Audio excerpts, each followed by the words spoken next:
I'm Josh Cooperman, and this is Convo by Design with a very special guest, a returning guest who happens to be an icon in the field of interior design.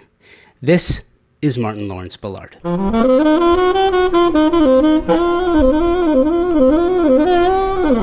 Martyn and I first spoke in 2019.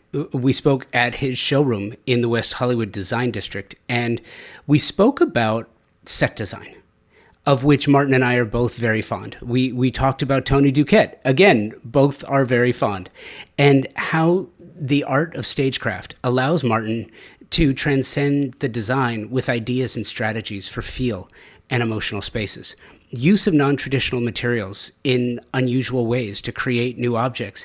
That is quintessential set decoration, masterfully employed. In this episode, Martyn and I have more time to really explore these ideas, the history, and the experience behind his work. And I just want to make a note, one of these ideas about stagecraft. Martyn is a trained actor. He is a producer. He understands the stories, and as someone who has been in the business, has been around the art department and has been around set decorators, and for someone to so intuitively understand what art departments do, what set decorators do in the art that they create for the stage, for the scene, for the script, it's exceptional. And because he understands the story, he understands the emotion. Once you understand those things, you can craft anything out of any kind of material. And if you're talented, as Martyn is, you can add it to design that really transcends what is available elsewhere. And that's one of the true superpowers of this particular remarkable designer. We recorded this conversation live from the brand new Soho home, the studio on Melrose Boulevard in West Hollywood. They're actually Martyn's showroom neighbor in an iconic space, serving formerly as the Rose Tarlow showroom. It's amazing. The lighting was amazing. The space was amazing. It's hard for me to describe, but the setting just enhanced our chat. And I'm so thankful that they served as the set for this conversation, as well as the fact that they hosted the Convo by Design 10th anniversary party, which was really special. And I'm very, very appreciative. So anyway, it's an exquisite space that made for the perfect setting for our chat. Enjoy this edition of the Showroom, one-on-one with Martyn Lawrence Bullard, and we'll get to that right after this.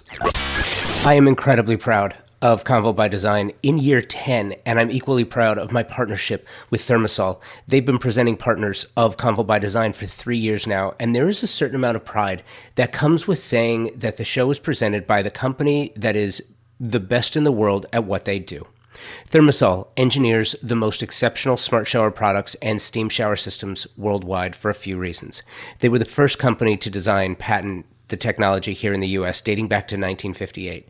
Thermosol, a U.S. brand, a U.S. manufacturer in Round Rock, Texas, employs an engineering team that designs, tests, and continuously refines the product. Their quality control team tests every single steam generator before it departs the factory. Who else does that? Nobody. I have had the pleasure of working with some world-class designers and architects who tell me, and you probably know this, that the idea of luxury has changed and continues to change, especially when clients want a spa-like bathroom. Steam is mandatory, or it's just not considered a luxury space. And if you want to add steam, you have one true option. It's Thermosol. And now, Thermosol, the industry leader in steam, bath equipment, and technology since 1958, is enhancing their already stellar family of products with new indoor and outdoor luxury saunas. Available in 3 design configurations, each sauna is handcrafted from clear Western red cedar or Nordic spruce, inspired by the brilliance of Northern European sauna technology and design. A luxury bathroom isn't luxury without steam. If you want luxury, you have one option. It's Thermosol. Check them out at thermosol.com and at Thermosol on the socials. It's funny, too, because I do love that idea of, so what are we talking about? And it's like, you know what, Martyn? I have been so excited to get back together with you and talk to you. The last time that you and I spoke, A few things have happened since then. The last time you and I spoke was 2019. Which is absolutely insane. Isn't that bananas? How is it 2019? I don't even know where that time has gone. I know. It's really weird. And I've seen a bunch of people this week, and it's like, when was the last time I saw you? Oh, it's been like 3 years since we've seen each other in person. It just, time is a construct that I don't understand. COVID sort of confused all of us. Yeah. You know, those 2 years of being at home or whatever was going on, it's a blur now. It's a blur. Yeah, but it's interesting because I was remembering our conversation that we had. We're right next door to your gorgeous showroom on Melrose. And the last conversation we had, you had decorated your window for Legends. Oh, okay. And the theme that year was icons. And you selected Tony Duquette. Oh, yeah. Okay, yeah, that's right. Yes. And one of the things that has still stuck with me all these years later is you created a chandelier with a baluster for the center of the chandelier, and you crafted it for that particular window. That's right, and, yeah. And you were explaining to me the idea of how Duquette as set decorator informed Duquette as designer. Totally. And one of the things that I love about you, that I love about your work, is there is show business, there is glamour, there is style, there is story in everything that you do. And that's one of the things that has stuck with me, that baluster, that chandelier with a baluster, because it looked ornate, it looked expensive, it looked amazing. Tell me about the background in show business, your background in show business, because it's deep and it's rich, and I imagine that it informs what you do every day. Yeah, 100%. I mean, I think, well, first and foremost, the Duquette thing and that chandelier was an ode to him because he was a major glue gunner, meaning he would find, any old thing that he loved the look of, and then he'd sort of glue it to a bunch of other things he loved the look of and somehow make these extraordinary creations. And that is creativity at its best. I mean, I love that about Duquette and the lineage he left us of that. But of course, that was also sort of the way sets are made. And we can walk into these extraordinary looking rooms, but they're actually a set, which means it's all made out of cardboard. And once the cameras are off, the whole thing comes down. So it's amazing. I love set design, and I feel like one of the things for me, having been a trained actor originally, going towards your question, I fell in love with the idea of acting because I loved the sets, the costumes, the lighting, the glamour. It was more about that than the acting, honestly, which is why I guess the acting failed and I've ended up being an interior designer. Well, it's funny. I wouldn't say it failed. I think that there is a great deal of acting. It's funny because some people think that when a designer such as you achieves the status and stature that you have, that you don't have to sell your ideas anymore. And I don't think that that's necessarily true. Sometimes, do you find yourself having to push your ideas through? Yes. I mean, just because you're well known doesn't mean that everyone's just going to bow and scrape and agree to painting their bathroom, fluorescent orange. No, what we do is we help people make their dreams come true. We create fantasy. Going back to the acting, we create fantasy. We create magic for people, but fantasies have to start in your own head. And so everybody's got an idea really of the way they want to live, how they want to feel, what they want to be surrounded with. And so, I like my interior design jobs to be hand in hand with the client, to be a partnership. So I want to get to know them. I want to understand what they want, what they love, what they need, what they think they want. And then I give them a little bit of what I want mixed with what they want, which ends up being, they think, what they always wanted in the first place. That's like a mathematical equation. Like that is so difficult to try to factor in. But it's interesting too, because as we factor that in, so things that have changed since you and I spoke as well. This, isn't it extraordinary that something happened that affected everybody, not just the rich, not just the poor, not just, LA, New York, Japan, China, affected everybody. So it created a situation where sometimes if you can't get something one place, you go and get it someplace else. Sometimes if you can't live where you're living, you go travel, but you can't do that too. So we found ourselves, and I am in awe of what the design community did during the pandemic. I think it was extraordinary. I think what people like you... It was no easy feat. Right? Yeah. It's still not. We're still recovering, from the backlog. I literally have it just cleared customs. I have a container that I bought 2 years ago in Marrakesh that is only just clearing customs now. It's insane. The great thing that happened during COVID is that, people got to stay home. They got to feel their homes, because so many times, you end up getting up early, going to work all day, coming home exhausted, eating your takeout and watching the TV. Whereas people got to really be in their homes, experience the light at different times of the day, feel how they wanted to use the rooms, many times discovering that they didn't like the room that they were in using for that purpose and wanting to repurpose it. And so it's given a lot of fresh imagination to people's spaces and new requirements. And so that was something that's been really interesting to dissect and work out in the moving forward in life from now on. I don't think it'll ever be the same, actually. I think everything's really changed, and I think the way people want to use their spaces and experience their home lives has changed. And I mean, obviously we're sitting in Soho Home right now. This is a prime example of a company that sort of sprouted from the ashes of COVID times, in the fact that they are a stock company where people come in, they buy a designer-looking product that they can take home with them. Because now people don't want to wait. They want instant gratification, or as I like to say, they want instant joy. They want joy, they want things that spark happiness in their lives, and they want them now. And okay, so let's talk about that and how, excuse me, those challenges affected the work that you were doing. It's funny, I think that there are people out there who thought, well, certainly Martyn Lawrence Bullard was able to get things, even though my designer couldn't. It's not necessarily about pull. It's just, if you can't get it, you can't get it. If it takes 2 years to clear customs, it takes 2 years to clear customs. Yeah.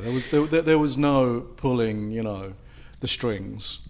Even if it was, it was a dining table for share, they couldn't give a damn. It's still sitting in, Indonesia being lacquered 9 months later.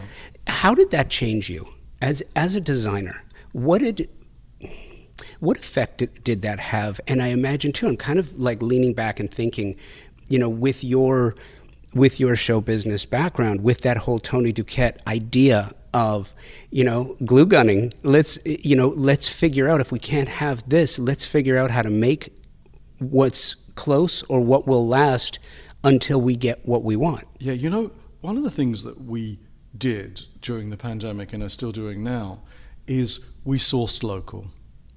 So rather than ordering all those things from Italy and, sort of fabulous French light fixtures and stuff that were taking months and months to make and get delivered, we totally just changed the way we did it and started to use local vendors to create things that maybe are not the same but similar, or even a brand new design we would introduce. I went back to several people with their signed off design and said, look, I can't get this, but how about this? How about we change this look? And people went for it. So a lot of it's become American-made product. A lot of things are Los Angeles-made product that we can get our hands on fast. And we can oversee the vendors and the artisans making it. And that's really become part of our everyday life now. It's very much we are making things rather than ordering things, because we can control it, we can get it faster, and we can, guarantee the quality.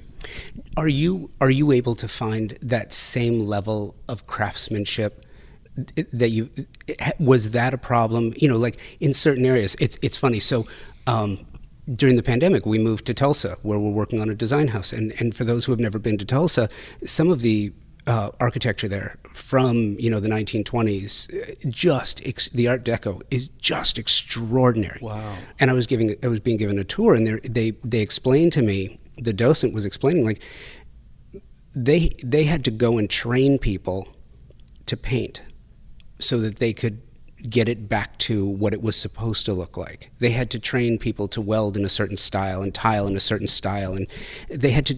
Can you find, are the trades coming back? There was a time where if you wanted something, you had to go outside of Los Angeles. LA is a very special place because we have many extraordinary artisans here. There's a big Latin community. There's a lot of Mexican community that are all artisans. And some of them are still artisans that have learned it from their grandfather and their father, and it's been passed down, which is kind of, we've lost it in so many other communities, but there's still a real strength and pride. And so these wonderful artisans have been producing beautiful things. And they're here in LA. It's wild. You have to look for it a little bit, but we do have incredible artists. I've got friends from New York and Chicago and Palm Beach in Florida that are all asking me to help them find the artisans to make the stuff coming out of LA, because they know the quality's good, because they know these people have real backgrounds.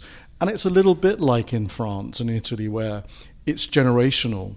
And they're training, father-son situations. So we do have that here. It is amazing. Now, maybe not everything.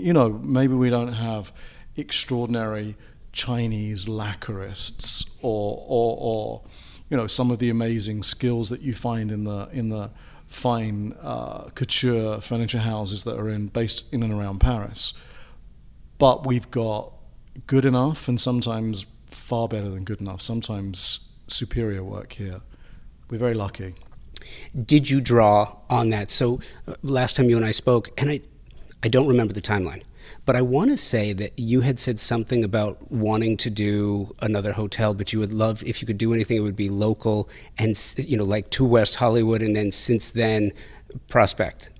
Yeah, that's right. Yeah, we did the Prospect Hotel in Hollywood. You're a manifester. You decided, and the Four Seasons residences here too as well, which not really a hotel, but it's a residential project. But that was really fun as well. The Prospect was amazing. Yes, that came out of the blue. It's an incredible building off of Hollywood Boulevard, called the Prospect because Hollywood Boulevard used to be called Prospect Way, and the hotel used to be an apartment building where many of the sort of silent and then early 20th century movie stars lived. And so people like Greta Garbo lived there, and some amazing actors from the 20s and 30s. So the hotel, I gave the hotel a design nod that referenced those people that had been there. So for Greta Garbo, there's a Mata Hari suite, which was one of her most famous movies, that's decorated in this kind of chinoiserie on acid sort of vibe. But it's great fun. It's a little hotel, but people love it, which is so fun. I did all the rooms in different themes and different vibes. And I even went there and had a staycation. It was great. Did you? Yes. You are listening to my conversation with the incomparable Martyn Lawrence Bullard. We'll be right back with more right after this. We are living at a time of incredible growth, both technologically and creatively, with respect to interior design, exterior design, and architecture. There is no question. There are companies thinking differently about the business of design and how to make products super serve those for whom they're being made. One of those companies, and one of my favorites, is Moya Living, designer and fabricators of some of the most stunningly beautiful, incredibly durable, and highly functional kitchen, bath, and outdoor kitchen cabinetry on the market today. Powder-coated steel with stunning lines, vibrant colors to fit any design style or aesthetic. A history of designing cabinetry for the scientific community, so you know it's been tested in some of the truly the most harsh conditions available. Moya O'Neill is the CEO and founder of Moya Living. She's the inspiration behind the design. Designers, their specification process is so simple. It will make your job so much easier. Check them out online through the socials at Moya Living, their website, moyaliving.com, and in the real world, their live kitchen showroom in Fountain Valley, California. The Institute of Classical Architecture and Art Southern California chapter is a forum for professionals in the industry and enthusiasts to come together, share their love, and show their commitment to the timeless principles of beauty, proportion, and observation that are embodied in classicism. Their members include renowned architects, designers, landscape architects, builders, students, artists, and creatives from every walk of life. It's a wonderful organization designed to celebrate the unique regional identity of Southern California and help develop the careers of the like-minded. If you're interested in joining or would like to learn more about sponsorship and support for the ICAA Southern California chapter, please email me, convobydesign@outlook.com. When you do a hotel, do you sort of draw back to that set decorator mentality? Because, you know, one of the things I love, and I think we talked about this, is the idea of set decorators. Like, it's a special thing. They're not designing for a person, they're designing for a page, which means that in your mind, you're crafting the client. You know, the writer, they didn't craft the people, they crafted the story. The director, the actors, they're looking to you, you know, if you're a set decorator, to define what that space looks like. When you do a hotel, you know, hospitality is that you're trying to create a certain experience. It's almost like you're creating a show around the people that you expect would go and enjoy your work. Yeah, except, you know, a hotel is a stage that the guests need to be the stars of. So you have to create a backdrop that people find fantastical, that they find amusing, that they find sexy, but they also find themselves starring in it. And that is why creating a hotel is like producing a movie. It really is. And you have the experience as a producer. I imagine is it that laborious? You know, everything can be laborious at times, but it's really much more fun. I mean, I love doing hotels because you do get to create this sort of fantasy. Like in the Prospect, the Matahari Suite, you know, I had so much fun thinking about, you know, that movie where Greta Garbo, who was this sort of exotic beauty, was creating this character of a spy, this gorgeous sort of wild-looking spy, and where would she have slept, and what was this room, this sort of chinoiserie experience of the whole Matahari outfits that these great Adrian design outfits that she wore in the movie. So we did research for all of these rooms and created all these elements in my own sort of mad vision of them. And so, yes, it is a real production, but it was great fun. It was great fun to do it. When you design, do you ever put in any Easter eggs? Do you put in any things in the work that are not really intended for anyone else, but just so that you know Easter it's eggs? Yeah. I've put a Fabergé egg in one of my projects. I'm not sure about Easter eggs. Do you ever hide anything in the design just that you know it's there? Oh my God, yes. I mean, that's the fun thing that you can do. I have a lot of clients that I've done 3 or 4 different projects for along the way. Long-term clients and people that you get to really know. And so when you do that, you want to do something that's special and unexpected for them in each new project. So there's always another exciting element in it. Lately, we've taken to doing embroidering sayings or their favorite poems or some sort of wonderful love token that they've shared between themselves and their partner into upholstery. Like hidden on the back of a pillow, or sometimes I have things engraved on the cutlery that we deliver. Just these little moments that make things very, very personal, and they don't really expect to see it. And it's something, it doesn't really cost anything to do it. It's just sort of mentally you have to get yourself into the vibe to find out what you think is going to be the right thing. But yes, those are very fun little moments that you can do. It's hard with a first-time client because you don't necessarily know everything about them. But once you get to know people, you really want to come up with something that's a special surprise for them. Post-pandemic, where was the first place you went? Well, I was actually going places during pandemic because even though my offices were closed and everybody was working from home, I was lucky enough to have clients that had helicopters and private planes and things. And so they were picking me up and I was going to job site meetings, like wrapped in plastic head to toe kind of a thing. But so I was bobbing around a little bit. But first big visit was Paris, actually. Because I had several product launches and I had to go and check on stuff, and so really Paris was the first big trip. I did fly to London twice during COVID for a couple of different reasons. Honestly, I miss Europe so much because of the inspiration it always gives me, and I need that injection. And for almost 2 years not to be in Europe was crazy because I'm usually in Europe 8 times a year. So, yeah, I missed that. So when you went back after 2 years, did it change? Yeah, well, definitely. For you, what... Definitely. The scariest part of the change was that shops that you've loved and used for years were gone. And vendors, because I love to go shop all those flea markets and things. And there were people that had either retired, there were some people that died of COVID, which was horrendous to find out. Yeah, it was quite shocking. Even sort of going to New York was quite decimated. There are a bunch of the dealers and the vintage stores and things are just gone. They haven't reopened. So yeah, the landscape is different. It really is.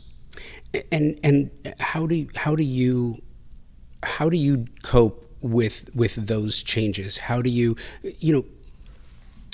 professionally? We all get into certain routines and rhythms and things that we do. And then when something is dramatic in how it changes everything, it kind of reorganizes the way we think about what it is that we're doing. We have to rethink about the business. We have to rethink how we want to do what we do. How did it change the way you think about what you do and how you do it?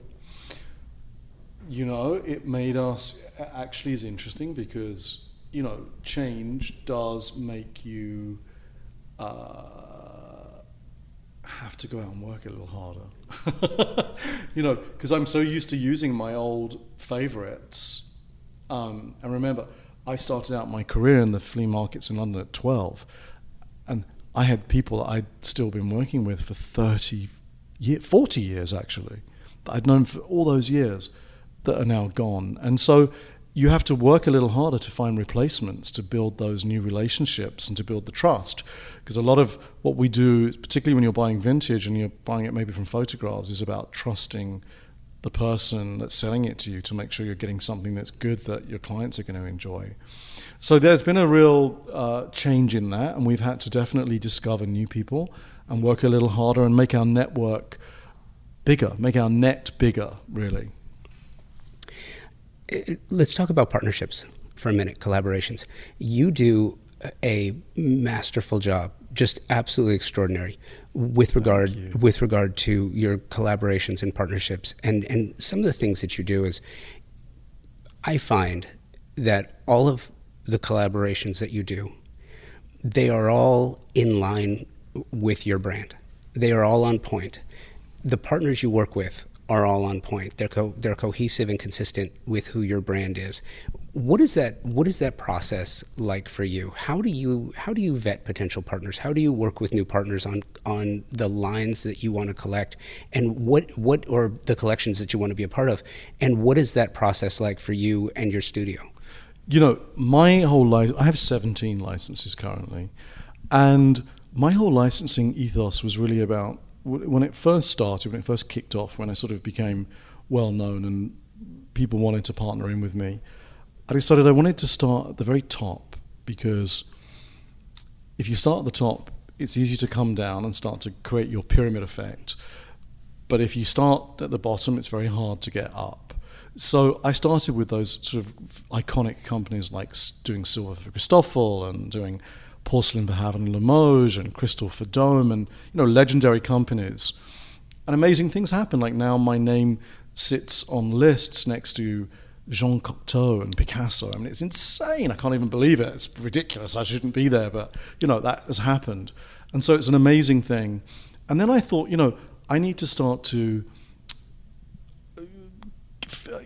allow the design community a little bit more interest. And so that's when I started to do things with companies like Schumacher, my own fabric line, Cole & Son with wallpaper, Perennials with outdoor fabric. So lots of things I created that were really for the design industry, which has been amazing because you get to see what other designers do with your designs, making them their own. It's super inspirational. And now I've really started to do things that are more open to the public. So I have a line with a shade store, I have a line with Du Chateau of wood flooring, my Ansax tile lines. All these things are more available to the general public, and that's also been incredible.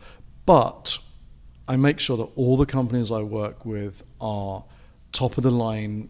At whatever price point they're in, they're top of the line. They're top-notch quality, they're tried and trusted, they're proven. Because I don't want to put my name out there on something that ends up being horrible quality or people order it and it falls apart. So you want to make sure that your name is aligned with something great. And if you got the quality there and you give them good design, you're going to end up with great things. Something that you said sort of as you led into that was, there you are, your name is being associated with Picasso, and you don't feel like, it should be. I have often felt that design is akin to the arts. I feel like design is very similar to jazz. I feel like design can be very similar to the fine arts. But designers have never really gotten that kind of credit associated with the work that they do, and I think that maybe it's because the majority of the work is residential, and the really some of the really spectacular stuff people never really see. Yes. But when did you know that you had made it?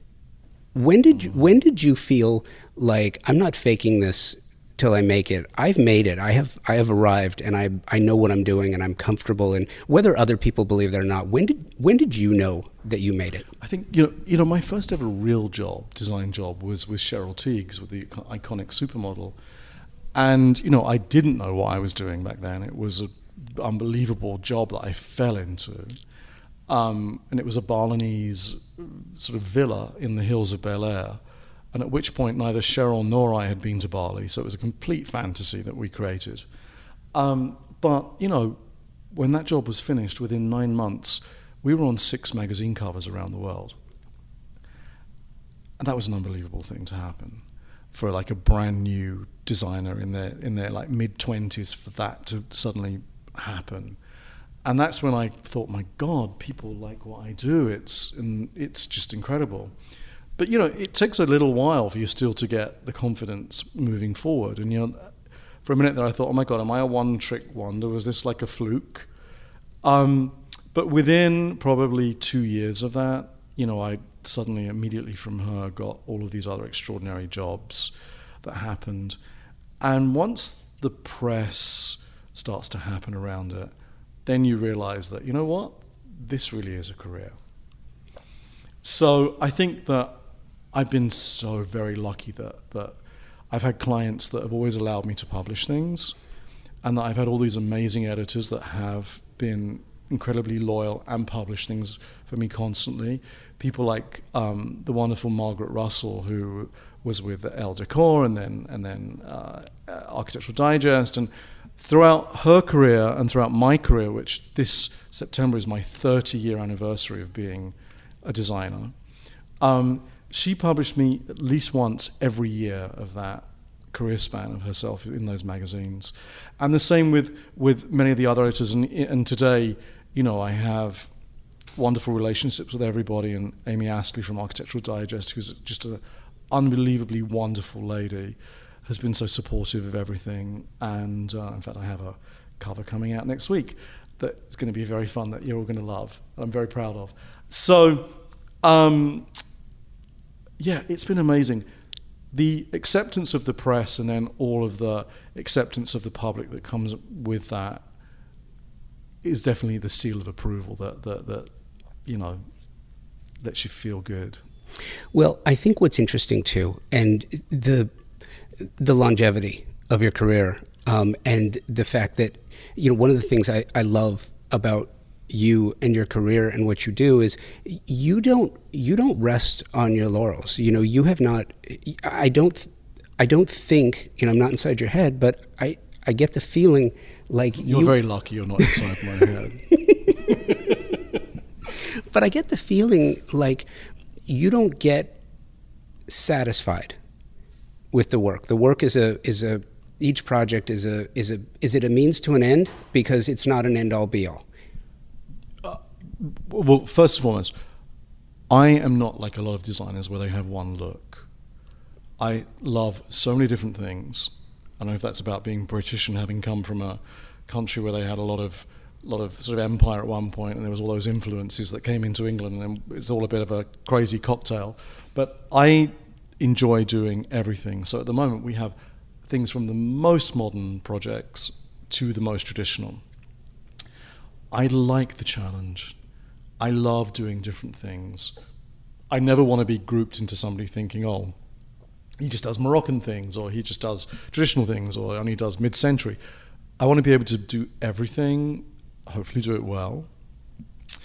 And I want to be able to do jobs where we, particularly residential, where you walk into it and you go, my God, I love your house.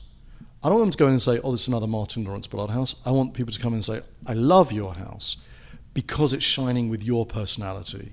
And that, to me, is the real success of an interior designer, if you can pull that off. And that's what keeps me going. That's the longevity, I think, of my career, is that I have been able to keep reinventing the looks for my clients to match who they are. And keeping everybody on their toes, and keeping my office on their toes, and keeping us all excited. There's nothing worse than just having a cookie cutter look that you just keep stamping out. I would hate that.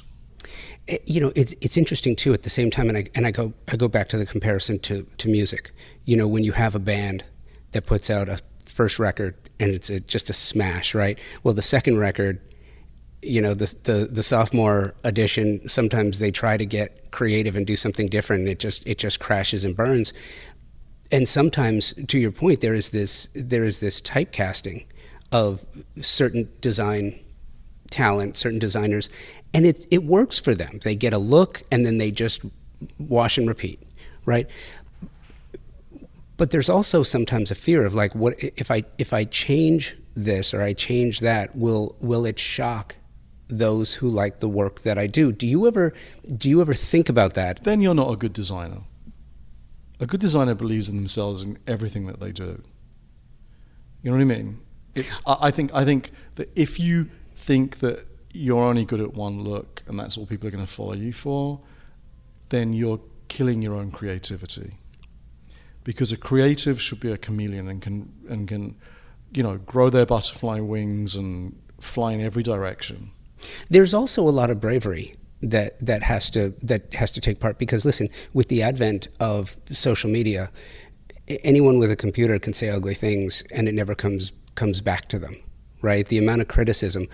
I feel like prior. Never read your comments. Really? You don't read?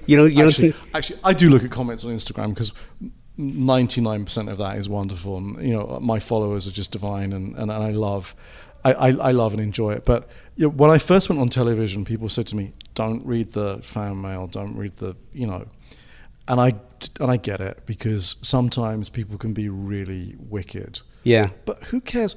I'm not doing it for them. I'm doing it for me and for everybody else that enjoys it. So you're right. Bravery, believing in yourself, passion, and, just unashamed bravado, I guess, is really the path that I travel anyway. What's next? Wow, what is next? Well, I could list off the next round of jobs, but they're really fun, but that's not necessarily what's really next for me. What's really next for me is, as we get older, you have different goals and different things that you want to do, and I also very much feel like design is something where we can give back to the world a little bit too, because design makes a lot of people feel good. It changes the way that their day starts or ends. And so I do want to start helping people in other ways using design and using the talents and the things that I have learned to help people that are less fortunate than I am. I mean, I think that's really a wonderful thing, to find ways to give back. And we've been sort of trying that along the way, and I hope to do a bit more of that, which is a good thing. But also, on a less heavy note, I want to do more things in more unusual places. I'm talking to somebody about designing an island in Fiji right now. So there's things like that which I find to be wildly exciting, because they're very difficult. It's very difficult to design on an island in the middle of nowhere that takes hours to fly to, that you can't, just have a sofa from Soho Home shipped there next week. So I like those challenges. I think that stuff's really fun and really interesting. And we've got a bit more of that happening these days now we're out of the pandemic scenario, so that's good fun. Yeah, and it feels too like there are opportunities now that may not have really existed in the past. I had done an interview once with a jazz musician who had passed away recently named Wayne Shorter, and he was telling me a story about a conversation he had with Miles Davis, and because he played with him, and Miles said to him, "Do you ever want to play music that doesn't sound like music?" And I thought, wow, that's just an interesting thought coming from someone who is so highly accomplished. And I was trying to figure out what that means.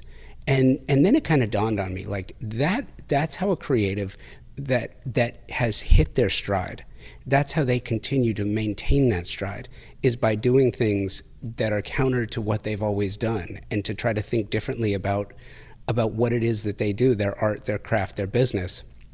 And part of that is always learning more about what you do, and it's being able to continue to travel and continue to get the inspiration and continue to do what you do in different ways. And which is why I'm curious, A, what's next, and B, is there a project or a type of project that you have always wanted to do, and maybe you haven't done it just because you've been too busy? Yes, but thinking out of the box is a very important thing. And my number one rule is that the day that we stop learning from one another and our surroundings and what we're doing is the day you die. And so people that close themselves off from learning new things is suicide. So I always say to everybody that's around me, to any young students, to everybody, keep your eyes and ears open every second, because you never know what's going to inspire you next. Whether it's a bowl of oranges or a cathedral in Rome or a bunch of tar in the road, there's something in everything that could inspire you. That black tar in the road could be that beautiful, perfect blue-black that you decide you want to stain a table in. So we never know, you know what I mean? What would I really love? I love historic buildings. I love historic restoration. I really enjoy getting stuck in on those projects. They're very rare. They don't usually happen here in America because we don't have that many historic buildings. And so I've been lucky enough to restore a 12th century castle in Italy, and I recently finished an 18th century estate in Ireland, where we scoured literally the world and all the auction houses to bring back 18th century Irish things to Ireland. And so it was an amazing project, a beautiful learning curve in every way, from sitting there drinking whiskey with the Irish to learning how to navigate these crazy auction houses all over the world, in Romania and mad places. But it's so I love doing more of those things.